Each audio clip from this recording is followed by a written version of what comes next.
दोस्तों ये कहानी है 90s के दौर की कि जब इंग्लैंड के एक मशहूर शहर यानी कि लंदन में मोर्डिकाई वननू नाम का एक इंसान रहा करता था। ये आदमी हद से ज़्यादा बेफिक्र और मस्ती में रहा करता था और रहता भी क्यों ना, क्योंकि इसकी हिफाजत की जिम्मेदारी खुद इंग्लैंड की गवर्नमेंट ने ले रखी थी। अब इंग्लैंड की गवर्नमेंट ने इस आदमी की हिफाजत की जिम्मेदारी क्यों ले रखी थी, ये बात हम लोग अपने इस वीडियो में आगे जान सकेंगे। ये इंसान लंदन में रहा करता था और अपने घर से अक्सर बाहर घूमने के लिए भी जाया करता था। दस्तूर के मुताबिक एक दिन जब ये इंसान अपने घर से बाहर घूमने के लिए निकला तो इसकी नज़र अचानक से एक हद से ज़्यादा खूबसूरत लड़की पर पड़ी।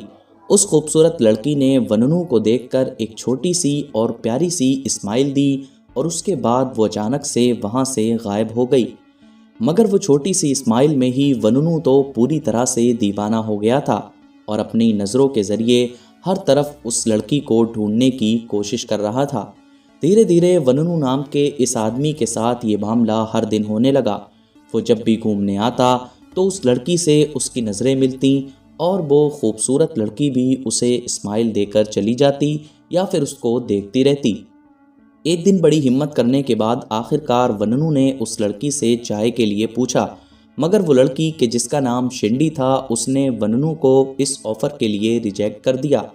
बार बार हद से ज़्यादा रिक्वेस्ट करने पर आखिरकार शिंडी नाम की वो लड़की वननू के साथ चाय पर चलने के लिए राज़ी हो गई। अब इस तरह से इन दोनों के बीच नज़दीकियाँ बढ़ने लगीं और धीरे धीरे बात भी बढ़ने लगी। फिर वो दिन भी आ गया कि जब इन दोनों ने फैसला किया कि अब ये दोनों साथ में दुनिया घूमने निकलेंगे और फाइनली ये दोनों अपनी प्रेम कहानी को आगे बढ़ाने के लिए इंग्लैंड से निकलकर इटली के शहर रोम जा पहुँचे। मगर दोस्तों जैसे ही ये दोनों इटली पहुँचे तो वहाँ पर रोम शहर के अंदर इजराइल की खुफिया एजेंसी यानी कि मोसाद के जासूस पहले ही वननू नाम के इस इंसान का इंतज़ार कर रहे थे। इसके रोम पहुँचते ही मोसाद के जासूसों ने वननू को गिरफ्तार कर लिया और ये सब कुछ इसलिए मुमकिन हुआ क्योंकि शिंडी नाम की जिस लड़की के साथ पिछले कई दिनों से वननू नाम का ये इंसान इश्क लड़ा रहा था और अपनी मोहब्बत की कहानी को आगे बढ़ा रहा था, वो दरअसल कोई आम लड़की नहीं थी, बल्कि वो तो खुद इजराइल की खुफिया एजेंसी यानी कि मोसाद की एक जासूस थी और वो अपने मिशन पर काम कर रही थी। वननू के साथ जब ये सब कुछ हुआ तो वननू न सिर्फ हक्का बक्का रह गया बल्कि उस बेचारे का तो दिल ही टूट गया। फिलहाल अब सवाल ये है कि आखिर ये वननू था कौन और आखिर इजराइल की खुफिया एजेंसी इसके पीछे क्यों पड़ी थी। आखिर इस बंदे में ऐसी क्या अहम बात थी और इसके पास ऐसी क्या चीज़ थी कि जिसकी वजह से मोसाद को वननू को पकड़ने के लिए इतना बड़ा ऑपरेशन करना पड़ा। दरअसल वननू नाम का ये इंसान एक इजरायली नागरिक ही हुआ करता था। 1976 के दौर से लेकर 1985 तक ये इंसान इजराइल के नेगेव रेगिस्तान में मौजूद डिमोना न्यूक्लियर सेंटर में बतौर टेक्नीशियन काम किया करता था। दरअसल दोस्तों ये वही जगह हुआ करती थी कि जिस जगह पर 1950 के दौर में इजराइल ने फ्रांस की मदद से अपने बहुत सारे परमाणु हथियारों की एक्टिविटीज़ पर काम किया था, जबकि दूसरी तरफ पूरी दुनिया इस सच्चाई से बेखबर थी और पूरी दुनिया यही माना करती थी कि शायद ये कोई कपड़ों का कारखाना है या फिर कोई दूसरा रिसर्च सेंटर है। मगर इजराइल खुफिया तौर पर यहाँ पर परमाणु हथियारों से रिलेटेड अपनी बड़ी बड़ी एक्टिविटीज़ को अंजाम दे रहा था। मगर दोस्तों दूसरी तरफ ये जो वननू नाम के इंसान थे ये दरअसल अपनी काबिलियत के बलबूते पर इस परमाणु सेंटर में पहुंच तो ज़रूर गए थे, मगर वो इन सारी एक्टिविटीज़ से या फिर ये कहिए कि इन सारे कामों से बिल्कुल भी सहमत नहीं थे। इस इंसान की सोच बिल्कुल अलग थी, इसलिए अब वो धीरे धीरे इजराइल की जो खुफिया एजेंसी थी और गवर्नमेंट थी उसकी रडार में भी आने लगा था। इजराइल की गवर्नमेंट को ये लगता था कि वननू नाम का ये एक इंसान न सिर्फ इजराइल के ख़िलाफ़ है बल्कि अंदरूनी तौर पर भी फ़िलिस्तीनियों से हमदर्दी रखता है। इसलिए आखिरकार 1985 में वननू नाम के इस इंसान को इसकी नौकरी से सस्पेंड कर दिया गया। मगर दोस्तों वननू नाम का ये इंसान के जो ऑलरेडी परमाणु हथियारों और इस तरह की चीज़ों की पूरी तरह से ख़िलाफ़ था, इवन अगर आप लोग इसके नाम को गूगल पर भी सर्च करेंगे तो आपको पता चलेगा कि इसके नाम के साथ पीस एक्टिविस्ट लिखा हुआ होता है, यानी एक ऐसा इंसान के जो शांति बनाने के लिए स्ट्रगल करता हो।